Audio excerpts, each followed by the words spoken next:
Et ici, il est pour moi l'occasion de demander aux parents d'encourager les ambitions de leurs enfants.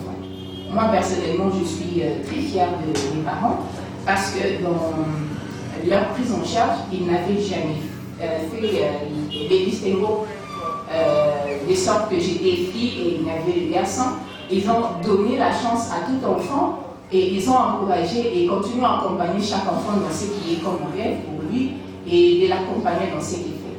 C'est ce que la femme de média doit aussi faire, encourager les parents à valoriser les compétences de leurs enfants. Tu vas voir un garçon qui dit maman, moi je pars pas à l'université, moi je vais faire la mécanique. Il ne faut pas penser qu'il est moins inférieur que celui qui va à l'université, parce que lui, sa vocation, c'est de toucher, je veux dire, au véhicule, c'est de toucher à ce qui est dur et d'être là dans sa pratique. C'est à la maman de l'encourager, c'est à son père de l'encourager. Et aujourd'hui, nous voyons qu'il y a des femmes qui versent dans, je veux dire, le mercenaire, surtout, c'est de notre domaine. Parce qu'il y a un vérité, permettez-moi de le dire, je ne suis contre personne, mais parce que je suis journaliste et je suis fière de l'être, moi je suis, je veux dire, le quatrième pouvoir. C'est-à-dire qu'après le pouvoir exécutif, législatif, je viens après. Pourquoi je viens après? Je suis capable de faire asseoir le président de la République, de lui poser des grandes questions qui entrent dans le cadre du développement de la nation. Et il est obligé de me répondre. Et pendant que je lui pose des questions, j'ouvre les pistes à ceux qui sont dehors, qui ne pouvaient pas approcher le président de la République, de poser ici leurs questions, leurs mécontentements, et le président de la République va revoir sa manière de gérer et voir avec son environnement et son gouvernement qu'est-ce qui marche et qu'est-ce qui ne marche pas. C'est la femme des médias qui a si un grand problème. La femme des médias, c'est celle qui crie haut et fort, matin, midi, soir, qu'il y a eu vol dans tel quartier, qu'il y a eu viol, qu'il y a eu détournement, qu'il y a eu violence, ceci et cela. Et donc la femme de médias devra se sentir fière et jouer pleinement ce rôle. Elle ne devra pas se laisser justifier. La troisième fois, je voudrais ici demander à la femme de médias d'être celle qui va sur le terrain, celle qui se bat aux côtés de ses pairs, donc nos collègues journalistes hommes. Tu ne peux pas être là qui te dit je suis journaliste et jamais tu n'as fait une mission de terrain, jamais tu n'as été vraiment dans les secousses, c'est-à-dire que vraiment aller à la recherche d'une information, la ramener, la traiter, la diffuser, sans dire ce que c'est fait. Aujourd'hui, je suis fière parce que c'est une grâce d'être en même temps journaliste et de partager ce que je sais, mon expérience avec des générations qui viennent derrière moi. Pour moi, c'est ma manière de contribuer à la formation, à la cohésion et à la contribution de la vie. Parce que chaque fois que j'ai l'opportunité de parler dans un auditoire, je dis toujours à mes étudiants, au-delà de la formation, vous devez apprendre à vous respecter mutuellement, vous devez apprendre à respecter le bien public, vous devez apprendre à bannir la culture des insultes et surtout aux filles, j'insiste, ne vous laissez jamais manipuler par qui que ce soit. Ne vous laissez jamais impressionner par qui que ce soit. Dès lors que vous avez étudié, dès lors que vous êtes chrétienne et que vous avez des valeurs et l'éducation de vos parents, mettez-vous en tête que personne d'ailleurs ne viendra jamais vous apporter quelque chose de plus de ce que vous avez déjà acquis. Et donc, mettez ce que vous avez comme compétence au service de votre famille, de votre société, de votre pays, et vous verrez que vous allez être une femme de valeur. Le monde viendra à votre recherche, et même l'époux qui viendra, il va vous respecter, parce que vous ne serez pas une femme comme tous les autres. Et donc, aujourd'hui, célébrons la journée de la femme. Je convie à celles qui ont été sur le banc de l'école à encadrer celles qui n'ont pas eu le temps de suivre la formation, à ne pas les décourager, mais à être vraiment au secours, être attentive à leurs problèmes, à leur misère, le porter. Encourageons cette femme maraîchère, encourageons cette femme qui est en train de vendre la farine, qui est sous le soleil en train de revendre la viande, les épices, parce que c'est là, c'est les efforts qu'elle a pu aussi. Peut-être qu'elle est intelligente, mais elle n'a pas eu des parents qui pouvaient lui envoyer à l'école. Elle n'a pas eu de moyens suffisants pour devenir comme nous. Mais parce que vous avez eu cette chance, encouragez-la. Votre manière de l'encourager, c'est peut-être qu'elle vend l'article à 500 francs et que vous disposez un peu d'argent. Payez même à 1000 francs, payez même à 1500. et ça va contribuer au développement et à la promotion de l'entrepreneuriat que nous prenons aujourd'hui. Et donc, célébrer la journée de la femme ne se limite pas à le faire le 8 mars et tout le mois, mais je nous convie aux femmes, déjà au foyer, aux futures femmes et aux filles qui nous suivent et qui vont nous suivre, de mettre en tête que Dieu, en nous créant, il n'avait jamais commis une erreur, mais il savait que nous sommes les compléments, nous sommes un apport, nous sommes un appui, je veux dire, invincible aux côtés de l'homme dans tous les domaines de la vie. J'encourage et je rends hommage aujourd'hui aux femmes ingénieurs, aux femmes techniciennes, aux femmes agronomes, aux femmes médecins, aux femmes juristes, aux femmes maraîchères, aux femmes qui vendent les maïs, les maniocs au marché et à toutes sortes de catégories de femmes.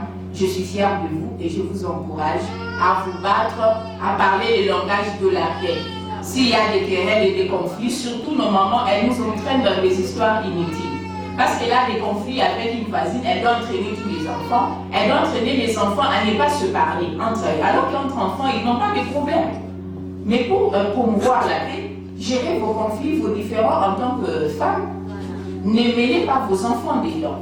Vous êtes dans une famille où vous avez trouvé des enfants, mais vous venez pour maltraiter les enfants que vous avez trouvés et vous êtes en train de protéger vos propres enfants. Sachez que tôt ou tard, tout ce que vous faites, tout ce que vous êtes en train de faire pour nuire à la vie de ces autres enfants qui n'ont pas leur mère, vont avoir des répercussions peut-être négatives sur vos enfants. En tant que femme, ayons ces cœurs-là de travailler pour la promotion de la paix, défendons notre patrie, ne laissons pas des infiltrés, des personnes étrangères venir s'installer. Vous voyez un visage étranger, vous le laissez pourquoi? Il y a un pays en Afrique, dès que vous arrivez là, on sait qu'un visiteur, un étranger est arrivé. Comment ils arrivent? Et celui qui vous surveille, c'est votre voisin direct, qui va appeler la police pour dire écoutez, j'ai vu madame, monsieur tel, est-ce qu'il a tous les documents, vous avez vérifié? Mais nous, on est là, on regarde, on dit bon, il est là, bon, il fait sa vie. Mais en réalité, vous ne savez pas sa mission. Et il est là, mais quelques mois plus tard, vous apprendrez que cette personne était à mission spéciale, il y a eu des tournements, il y a eu ceci, cela. Au-delà d'être mère au foyer, soyons éveillés, travaillons dans la complémentarité avec nos pays. Nous ne sommes pas là pour faire la guerre, pour se disputer, mais nous sommes là pour défendre, parce que personnellement, je me dis que où je sens que je dois défendre avec compétence, avec loyauté et sérénité, je le fais sans peur d'être contredit. Et s'il y a une contradiction et qu'elle est fondée et logique, je me plie et on va continuer les débats. Donc je ne suis pas celle qui se laisse facilement mater parce que non, celui qui est devant moi, il est coriace, qu'il soit coriace avec des arguments qui me convainquent et là je vais laisser passer. Tant qu'il n'a pas des arguments qui me convainquent, on va continuer la discussion jusqu'à ce que moi je tienne quelqu'un de pause. Chères femmes, chères filles et chers hommes qui êtes dans cette salle, qui nous encourageons et qui nous accompagnons dans cette lutte, voilà, je suis arrivée à la fin de mon exposé. Je crois que vos remarques, vos suggestions et vos enrichissements vont faire de ce moment un moment de partage et d'échange pour la paix dans notre province, le Kassaï-Oriental, et dans notre pays, la République démocratique du Congo. Je vous remercie.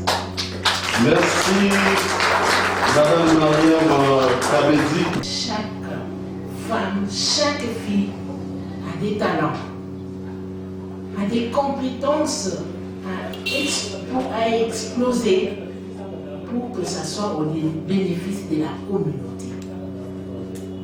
Chaque personne a des désirs et ces désirs ça vient de ses convictions profondes.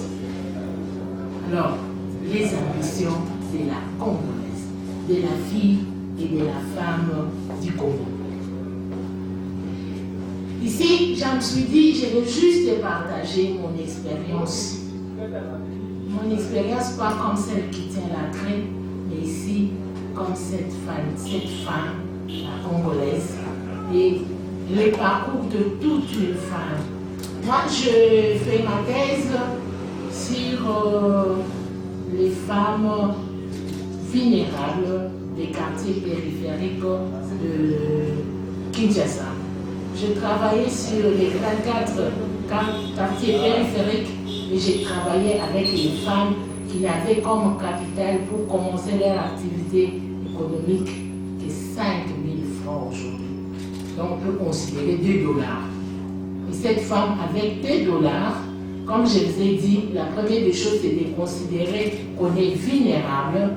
Elles sont parties sur l'expérience d'une femme qui est morte à l'accouchement parce qu'elle n'avait pas l'argent. Et je salue aujourd'hui l'initiative de notre président de la République de soutenir et d'appuyer la couverture santé universelle. Je pense qu'on n'aura plus ces problèmes-là où les femmes meurent parce qu'elles veulent donner naissance. Et on a pris en ce moment-là la femme de Maluka. Il y avait une femme des quartiers Maluka qui est morte à l'accouchement parce qu'elle n'avait pas l'argent. Elle suivait la CPN dans les quartiers de Maluka, mais subitement, elle a un problème d'hémorragie. On doit l'amener dans une clinique où elle doit être opérée. Arrivée à la Quinoise, elle n'avait pas de moyens, on l'a pas reçu. Je ne sais pas, clinique Ngaliema. Elle a sillonné 3 ou 4 et cette femme a demandé qu'on la ramène dans les quartiers, dans la salle de travail de Maluka. Qu'est-ce qu'elle a recherché? Dans cette salle, il y avait une solidarité. Les femmes partageaient malgré leur douleur. Une femme peut s'arrêter avec les douleurs d'accouchement, ouvrir son sac, sortir l'argent pour qu'on achète les médicaments pour celle qui est en train de mourir. Elle peut donner le téléphone pour qu'on appelle les maris de celle qui n'a pas le sang. Donc elle arrête 1 minute ses douleurs, elle agit et cette femme n'a pas vu cette solidarité ailleurs. Et elle a demandé qu'elle soit pleurée à l'hôpital, au centre de santé. Et en pleurant cette femme, les femmes ont posé la question, est-ce qu'une femme peut mourir parce qu'elle veut seulement donner la vie? Est-ce qu'elle peut mourir? Elle veut que l'espèce humaine continue. Si les femmes aujourd'hui se décident d'arrêter de mettre au monde, je ne sais pas, peut-être on va fabriquer des enfants dans les laboratoires, mais ça ne sera pas les mêmes conditions. Mais de cette femme qui est morte, les autres femmes des quartiers Maléka se sont posé la question. Ils ont posé la question aux infirmières. Qu'est-ce que ça coûte vos filles là pour l'opération? Un médecin, ça coûte combien? Et d'emblée, toutes les femmes sont allées vendre leurs casseroles, les pannes. Ils ont ramené 300 $. Ils ont déposé à ces centres. Ils ont dit que jamais plus une femme ne meurt parce qu'elle veut donner la vie par manque d'argent. Et ils ont commencé une solidarité de continuer chaque année avec $1 pour aider celle qui peut accoucher ou qui a des problèmes pour affronter les soins et mourir à cause de manque d'argent. Alors, ça c'était juste le début, mais cela s'est généralisé. Une solidarité de toutes les femmes qui vendent les fruits, de toutes les femmes qui vendent les poissons, qui se promènent avec les bassins sur la tête. Alors, ce qui est important dans cette histoire, c'est les récits de vie. Quand une femme vous raconte les récits de sa vie, de comment elle arrive à mettre ensemble l'argent, c'est-à-dire elle a 5 000, dès qu'elle se réveille très tôt le matin, elle va au marché chercher les 2 000. Elle vient vendre, elle a 2 000 de bénéfices. 1000 restos, 1000 elle garde comme bénéfice et il doit sauvegarder les 5 000. Et te raconte leur histoire et tu dis c'est l'exploit, c'est comme un enseignement de formation. Mais en même temps, on a pu travailler pour voir que ces femmes, c'était un modèle. De Maluka, l'initiative s'est généralisée partout à Kinshasa. Mais parce qu'il y avait ces femmes qui ont accepté de soutenir les autres femmes, il y a eu des médecins qui ont dit que jamais plus une femme ne meurt en voulant donner la vie. Aujourd'hui, il y a des médecins volontaires qui opèrent gratuitement pour une césarienne et qui donnent leur disponibilité 24 heures sur 24. Il y a eu un réseau des ambulances. Donc tous les centres périphériques sont reliés par les ambulances. Et ces ambulances vont recueillir les femmes pour que ces femmes arrivent à ne pas manquer les soins à cause des manques des moyens. Donc c'est juste une expérience de solidarité qui a réussi et qui a fait que nous on s'est dit on va se pencher de ça pour pouvoir élaborer, dresser un modèle de financement des soins pour les personnes qui n'ont pas de moyens. En arrivant à Mbuji-Mayi, on s'est posé la même question. Je suis arrivée à l'aéroport de Mbuji-Mayi. J'ai vu les mamans, nos grands-parents. Juste une contradiction de ce que je vous ai dit ici. Ma mère. Mais ma mère aujourd'hui est abandonnée à l'aéroport. Dès que le ministre descend, il a des mamans qui arrivent, l'argent. Sur la route, sur les marchés, on revoit ce qu'on ne voyait pas en Mbuji-Mayi. Alors, je me suis dit, c'est que je dois commencer à mettre en pratique cette expérience théorique qui m'a aidé à réaliser une thèse doctorale, mais je vais mettre ça en pratique. Je me suis posé la première des questions. Nous étudions beaucoup de choses théoriquement, mais en pratique, on n'arrive pas à réaliser ça.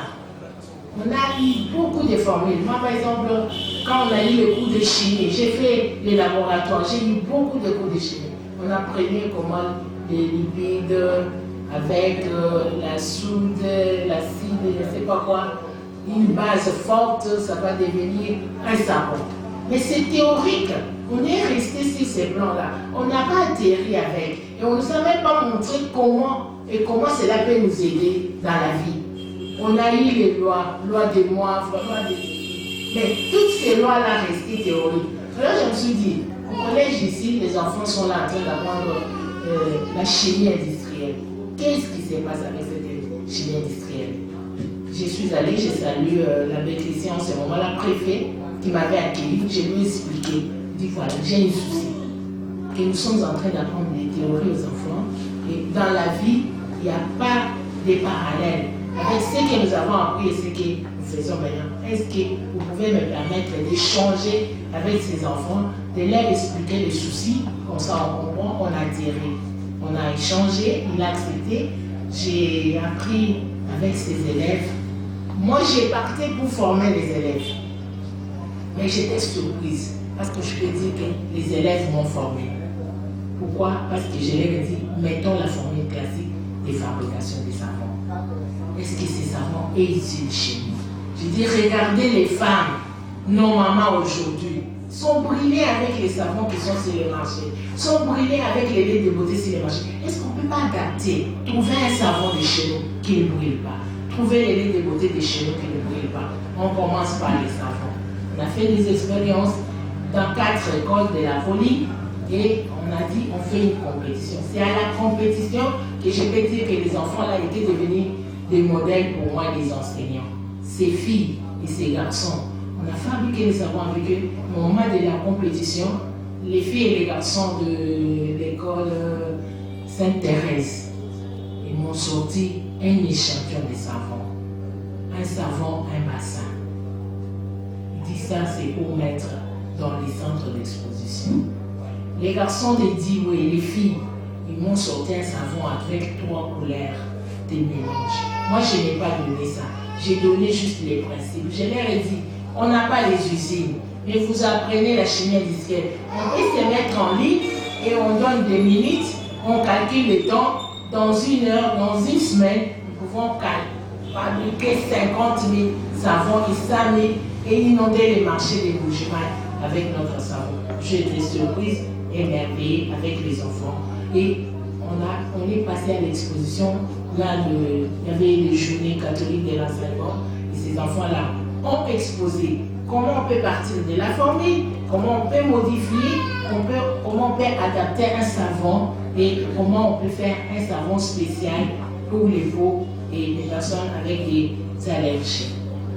Ça, c'était l'expérience avec les élèves, mais je me suis posé la question. J'ai dit, mais les mamans, qu'est-ce qu'on fait avec les mamans?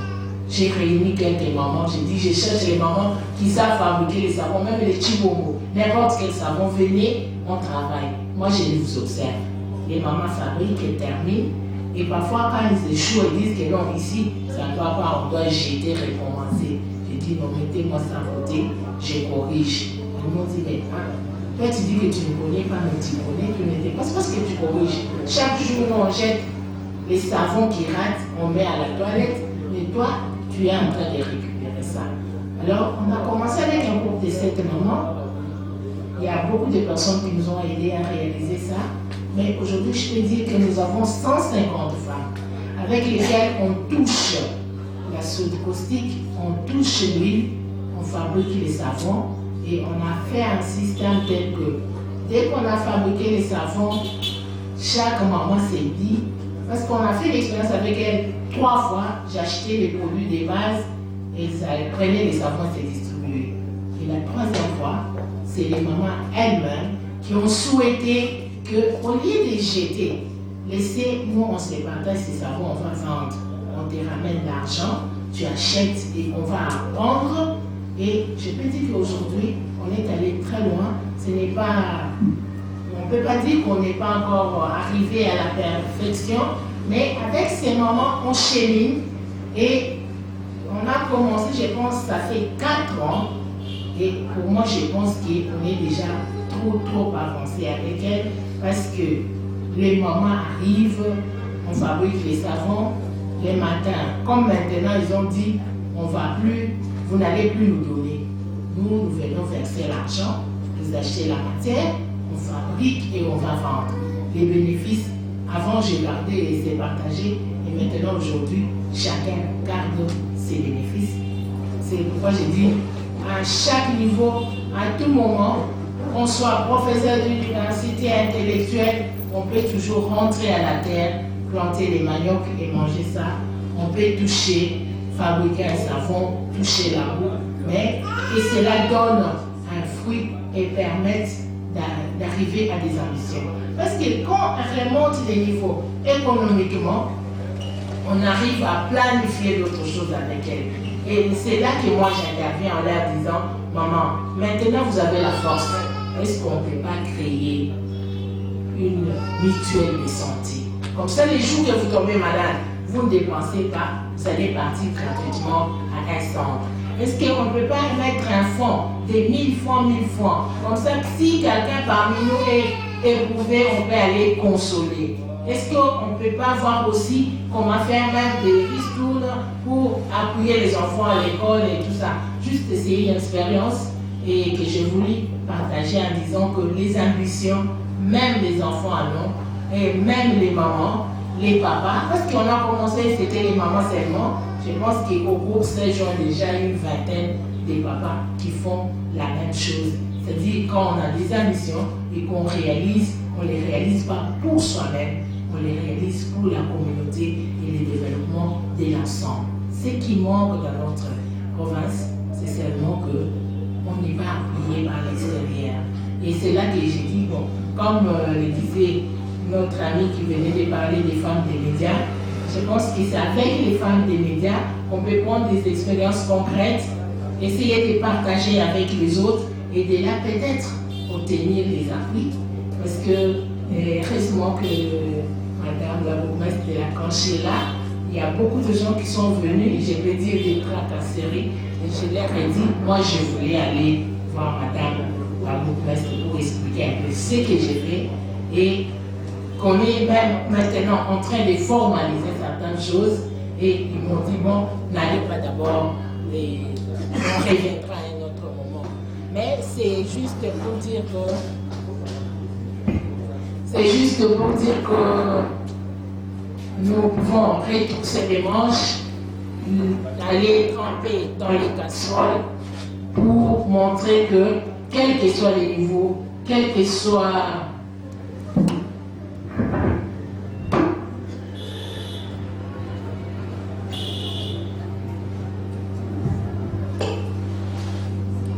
quels que soient les niveaux, nous pouvons toujours rentrer dans la peau de cette femme vulnérable pour ne pas la laisser dans la vulnérabilité, mais remonter avec elle, développer notre communauté.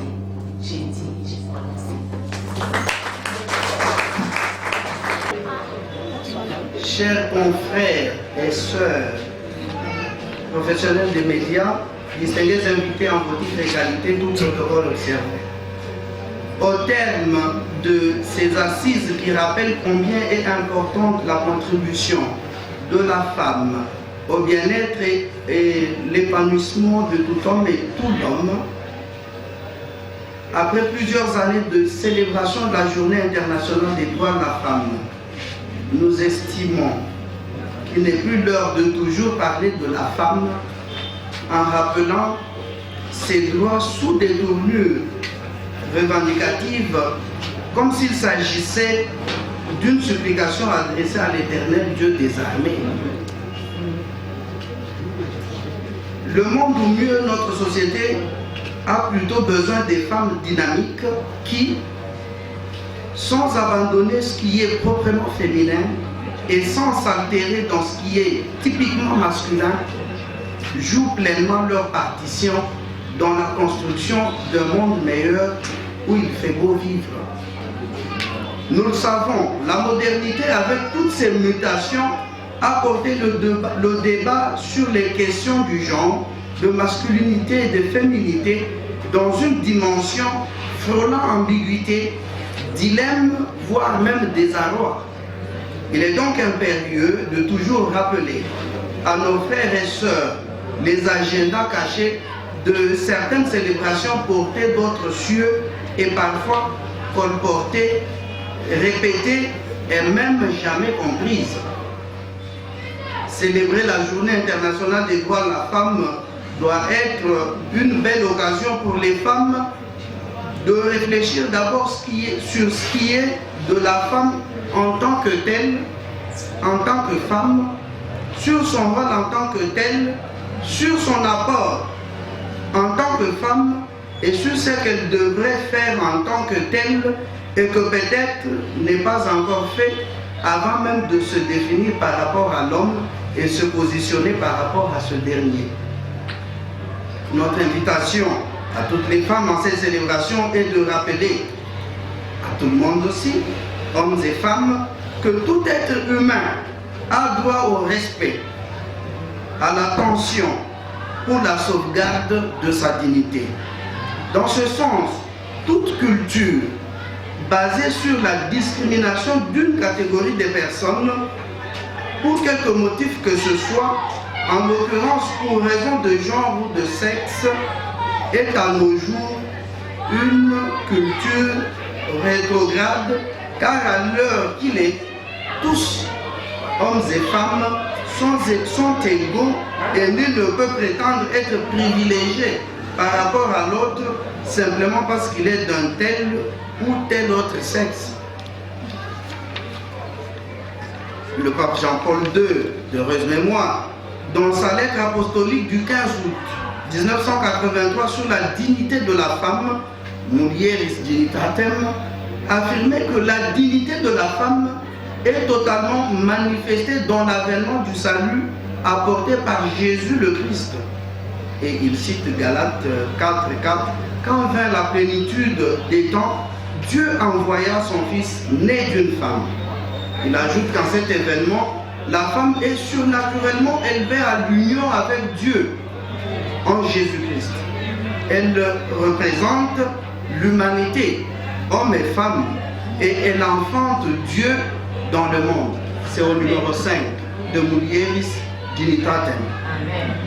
Chères femmes, vous qui êtes en honneur aujourd'hui, la célébration de la Journée internationale des droits de la femme n'est pas seulement un lieu où l'on doit s'empiffrer de boissons et de nourriture, comme on les voit quelque part, ni encore moins des théories qui risqueraient de rester des simples souvenirs d'un voyage qui n'a fait que soutirer des sous à une poche qui n'en recevra rien en retour. La Journée internationale de la femme devrait être un lieu d'auto-évaluation et de remise en question. Auto-évaluation d'un travail acharné que vous abattez dans la société par votre contribution à la transformation de cette dernière et remise en question de soi par le regret des frappes ratées et des rendez-vous manqués.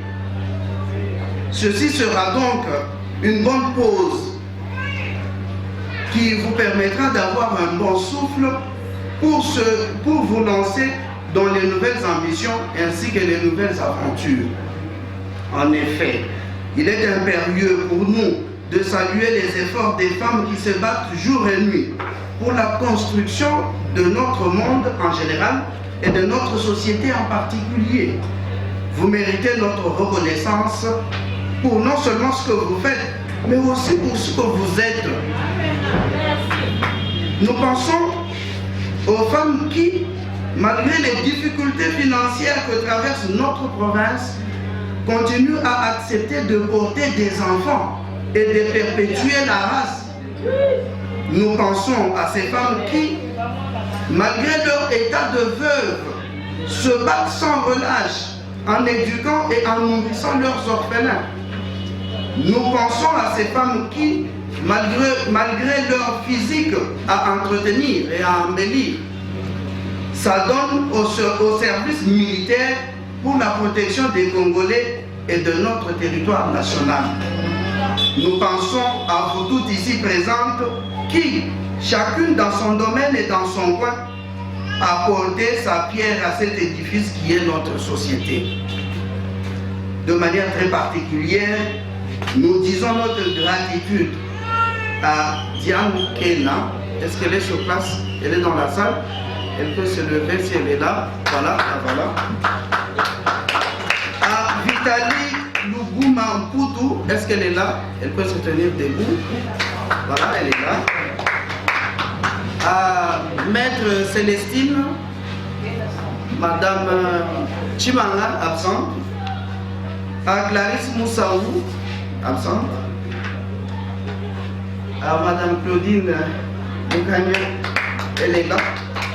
À Madame Claudine Ngandou, qui ont accepté l'invitation de la radio-télé Fraternité en ce mois de la femme et qui ont, à l'occasion, partagé leurs expériences avec nos auditeurs et auditrices et dont notre chère radio a fait la promotion en postant leurs interventions sur nos plateformes digitales, en l'occurrence notre chaîne YouTube qui porte le nom de notre chaîne Radio-Télé Fraternité Wenamuntu, que nous vous invitons à consulter et à vous y abonner massivement.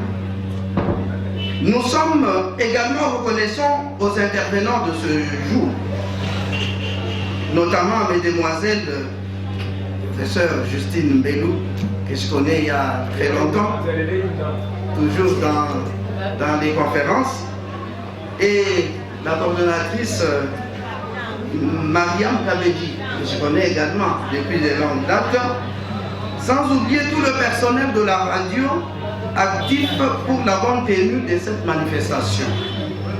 Nous nous adressons aussi notre gratitude aux femmes de notre radio. Il s'agit bien de Célestine Moula. Si elle est là, elle peut se tenir debout. Elle est sortie, elle vient de sortir. Francine Kena, elle peut se tenir debout si elle est là. Voilà. Technicienne. Monique Louchikou, réceptionniste, elle est où? Ah, elles sont là, voilà. C'est Célestine et Monique.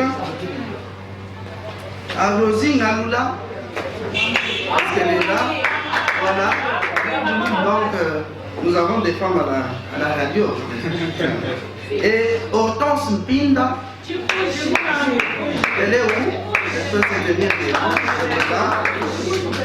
Alors, cette dernière qui a chapeauté le comité d'organisation de cette journée et à qui nous adressons à l'occasion nos félicitations et remerciements. Chers collègues, la présence de chacune de vous à notre radio est précieuse et indispensable. Continuez à participer au bon fonctionnement de notre radio et excellez dans le bien, car avec vous, nous serons toujours forts. Nous ne pouvons pas terminer ce mot sans vous remercier, vous tous qui êtes présents dans cette salle, à cette célébration, et tous ceux qui ont contribué dans les coulisses au financement de la tenue de cette même manifestation. Que le bon Dieu vous bénisse et vous comble de ses bienfaits. Amen. que vive le diocèse de Mbuji-Mayi, que vive la radio-télévision Fraternité Buenamuntu, que vive la femme du Kasaï oriental. Je vous remercie.